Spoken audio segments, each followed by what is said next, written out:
Welcome to the Winter in Big Bear Lake 2-day itinerary for couples. I just wanted to start with a little bit of backstory. So my husband and I have visited Big Bear, I think 3 different times. One of them was a winter trip, and then we had a spring and a summer one.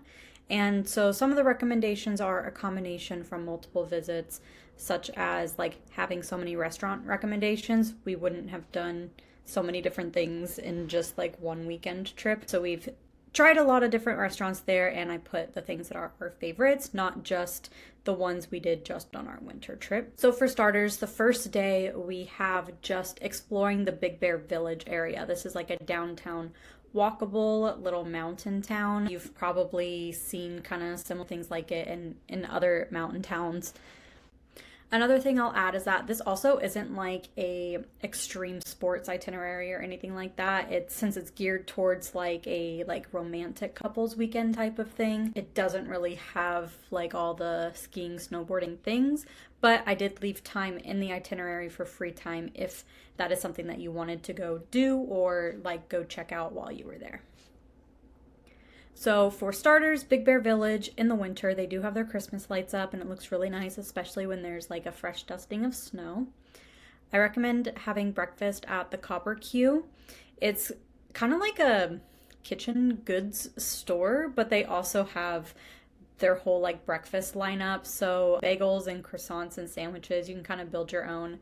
Here's one here that we had, and I love the hot apple cider that's here.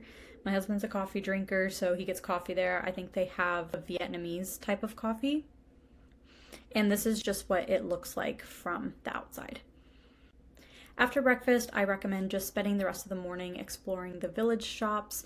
There's the touristy kind of gift shops there, but then also like specialty stores. Something that we do is we get a Christmas ornament everywhere that we travel as our like main souvenir, and that way we can see them all displayed year after year.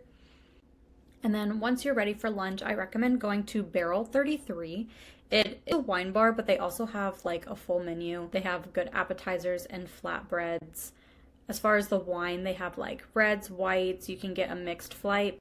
You can also get like sangria and mimosas and mulled wine. They have quite a variety, pretty much anything for everybody that's 21 and older. We did the red flight since that is what JP prefers, but I kind of drink a little bit of everything. They have a label called High Altitude that is especially made for Barrel 33. So this is what it looks like. We love to go wine tasting anywhere that we travel that is like known for wines, and we'll usually take home a bottle of like whatever was our favorite, or sometimes there's like multiple standouts to us and we have to take multiples home, which is totally fine. So they had a very good red blend and a very good Syrah, and then there was another brand that is not theirs, but I guess they just served Vines on the Mary Crest. They had one called So What, and that's also a red blend. Those were all really great. I highly recommend them. With our wine tasting, we had the baked brie with crackers, which was very nice. Here's how you can kind of see how it's laid out. They have a very rustic vibe, obviously with it being like a mountain town. One thing I'd love to go back and try though, they have bacon wrapped dates, and that's kind of like, if I see that on the menu, I'm gonna get it every single time, because like I had it once back when I worked at Trafalgar. Someone brought it in for like a work potluck, and I was like, oh my gosh, this is amazing. So every time I see it on a menu, I try it. We weren't eating like a full meal when we did our wine tasting here, that's why I didn't get them, but in that we just had like the brie with crackers. But I recommend like making this like a whole lunch and hanging out for a bit. Then after you've done that, as long as you didn't drink too much, now that I'm thinking about it, but doing an escape room and scavenger hunt, there is an escape room right there in the village called Mountain Room Escapes. And we did a room called Inventor's Workshop. It was one of the hardest that we've ever done, but it was just, I think if we just had more people, like more minds thinking through and had different types of problem solving, like expertise, that would have been better. Because we've done dozens of escape rooms and we very rarely, I can only think of once or twice that we haven't escaped.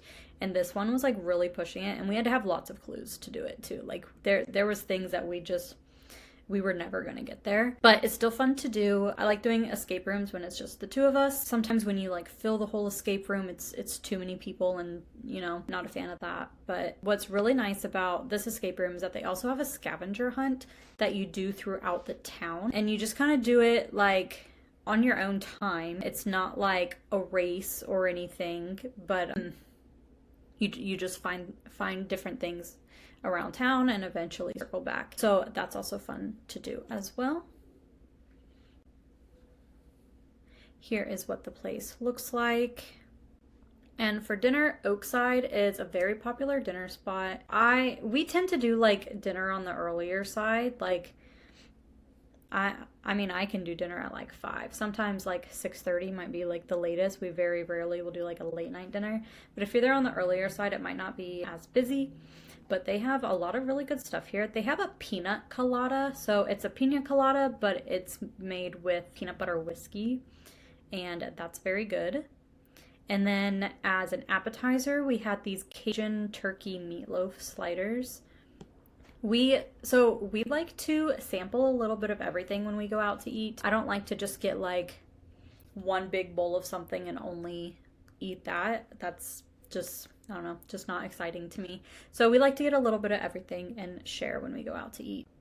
They do have cowboy bites on their menu, which is like a deep fried like creamed corn that usually has like peppers or like jalapeno or something in it. That if you've seen like the little like mac and cheese balls, it's like that, but like with corn and different things inside of it. They had that on there. We wanted to try it, but since we've had that before at a different place outside of Zion, we figured we would try something that was like just on this menu that we hadn't had anywhere else. And then for our entree, we had the chicken scallopini. It's an Italian breadcrumb crusted like chicken breast, and then it has a really nice white wine lemon caper sauce.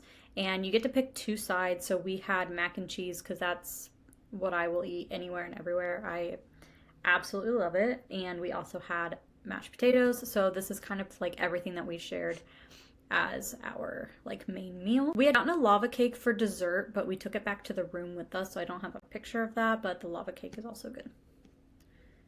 And then in the evening, at that point, really, after you've had dinner, a lot of the shops and things in the village are going to be closed, so there's not going to really be much to do. So depending on where you're staying, if you have a hot tub, or if your place has like a fireplace, I just recommend getting warm and cozy because it is cold there in the winter. And then day 2 is going to be venturing a little more outside of the village itself to see just kind of Big Bear Lake in general. If you would like breakfast again, I recommend the Teddy Bear restaurant. They're popular for breakfast and lunch. We've only been for lunch though, but they are more popular for breakfast. We had just gotten like a couple like sandwiches and fries. This was on another visit. We had been staying for a week and we were working, so we just needed to get like a lunch to go to like bring back to the room. So the sandwiches were good on the go foods. Then I recommend checking out the Alpine Slide at Magic Mountain. It is the only authentic bobsled experience in Southern California. That's kind of their claim to fame. You will take a chairlift up and take the winding bobsled back down to the bottom, and it goes pretty fast. You do have to slow yourself down at the end or you'll crash. You have a little bit of control over it. So if you're wanting to do some sort of activity that's not necessarily like strenuous physically, but is still something like fun and unique, then I would go do that. For lunch, this is my absolute favorite place to eat every time we go to Big Bear because it is like insanely cheap for what you get. I had gone specifically because they have butter chicken, and I love butter chicken. It's not on a ton of menus different places. I had it first at Sanaa at Disney World at the Animal Kingdom Lodge literally when it first opened, and every time I've gone back I've gotten the exact same thing. So when I saw that they had butter chicken here, I was like, yes, we're gonna have that. And you just get like a nice array of like literally everything. So the naan bread is super great.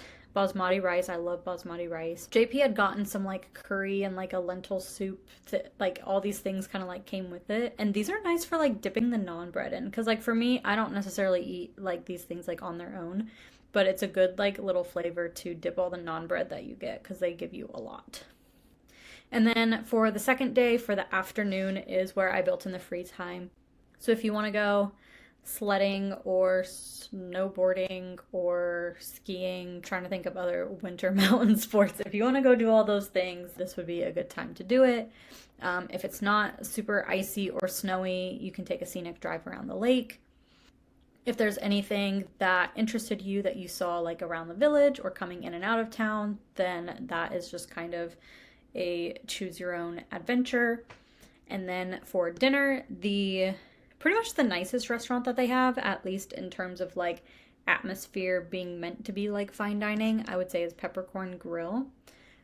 We shared a few different things here. So the capellini pomodoro is a really delicious pasta. It doesn't look super flavorful like in here. It looks pretty plain, but once you like, stir it all up, like there is definitely enough sauce there.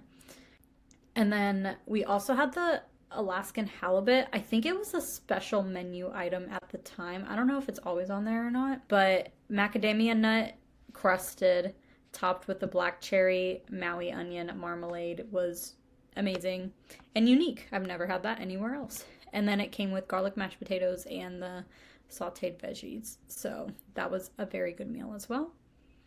This meal also came with, we had a soup and we had a salad, and they also bring you like the complimentary bread, and I think it was bread and butter. I don't think it was olive oil. So we had all of those things too. And then again, cozy nights in. There's not a lot late night activity going on here. So again, I could spend all day, every day in a hot tub. So where we stayed, I guess I'll jump into this since we're talking about hot tubs and fireplaces. But I guess one thing before that, there's a movie theater. So if you wanted to like go see a movie in the evening, that would be something that you can do that's not just like going back to your room. So places to stay in Big Bear, there's quite a few varieties of what you could do. So the Airbnb cabins are very popular. That's what we did on our very first trip because we were taking other people with us. So it was the most cost-effective way to have a room for everyone to be in the same place and to stay supervised. I do recommend trying to stay as close to the village as possible. Like, it's totally fine to drive into the village, but some times are busier than others. And so, parking can get chaotic. I like to be in walking distance of places, but it's not really a necessity. It's just kind of like a nice to have. So our first trip, we had this little Airbnb cabin, and I loved this fireplace. I actually slept out like on the couch out front of the fireplace because that was like the warmest spot. I also recommend the Worldmark resort. It's a timeshare resort, but anyone can stay there. Like, you just book it like you would a normal hotel. But what's nice is that you have like the separate bedroom, the full kitchen, a dining room, like it's like a whole like one bedroom apartment. And this one also had a washer and dryer, which is convenient, and there was a grill on the patio. When we stayed here, we were staying here for a full week, and it was actually in the summer, and we were working the whole time, so being able to have the full kitchen to like cook some meals or like be able to take leftovers back was really helpful and convenient. This one had there was a hot tub like outside of the building, and it was in like a covered like gazebo but still like outside, and it's kind of like a pool-sized hot tub just because so much of the year that you kind of need a hot tub if you're going to do anything in the evening there. So that was really nice for that. And then on our second trip, we stayed at the Lodge at Big Bear Lake, which is a Holiday Inn branded hotel. And this one's right here in the village, so that's super convenient to just be able to walk around everywhere. And our room had a fireplace, but I think it was like an upgraded type of room. I don't know that the standard rooms have fireplaces. And then just some additional info about going to Big Bear in the winter. You could definitely do a day trip up to Big Bear from anywhere around Southern California. It just, it's a bit of a drive up because you are going up a mountain and then back down a mountain. So that's at least a couple of hours of your day is just getting up and down the mountain. The longest we've stayed is a week. But it really does just take like a day to like see the town and then maybe do some like activity outside of town. Winter, you would think because it's, covered in snow that there's not much to do unless you're into winter sports, but we've gone in winter and enjoyed it as well. The best months for snow for Big Bear is like late December to late February. It can snow as early as October and it can snow as late as April. Generally, by Thanksgiving weekend, they have enough snow for the ski resorts to open. So if you're trying to plan based off of snow being a factor, those are some things to consider. And then these are some average temperatures for like November through February, the highs and lows. It's pretty consistent. And then obviously, like, is winter even a good time to go? Definitely. I don't love winter as like I like summer, but it is very like cozy place to go for winter, and you can just, walk around town, stay in a cozy lodge, have a hot tub, have a fireplace, and enjoy like good meals. Some other things to do in Southern California in the winter.